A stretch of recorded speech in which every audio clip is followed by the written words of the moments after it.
2010ஆம் ஆண்டு ஆட்சியில் இருந்தபோது நீட் தேர்வை கொண்டு வந்தவர்கள் இன்று அரசியலுக்காக அதை வேண்டாம் என்கிறார்கள் என நாடாளுமன்றத்தில் திமுகவுக்கு மத்திய அமைச்சர் பதிலளித்தார்.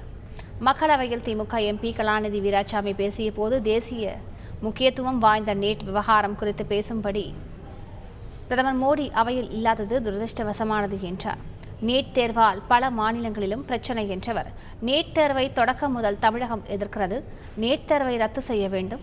பாஜக கல்வியை பொது பட்டியலில் இருந்து மாநில பட்டியலுக்கு மாற்றுமா என கேள்வியை எழுப்பினார். அதற்கு பதிலளித்த தர்மேந்திர பிரதான், 2010ஆம் ஆண்டில் ஆட்சியில் இருக்கும்போது மருத்துவ படிப்புக்கு அகில இந்திய அளவில் நுழைவுத் தேர்வை நடத்த முடிவு செய்தவர்கள் இன்று அரசியலுக்காக மற்றவர்கள் மீது கை நீட்டுகிறார்கள் என குற்றம் சாட்டினார். மருத்துவ படிப்புகளுக்கு அகில இந்திய அளவில் பொது நுழைவுத் தேர்வை நடத்த 2 முறை உச்சநீதிமன்றம் உத்தரவிட்டதாகவும் நீதிமன்ற உத்தரவுப்படி தேர்வு நடப்பதாகவும் தெரிவித்தார்.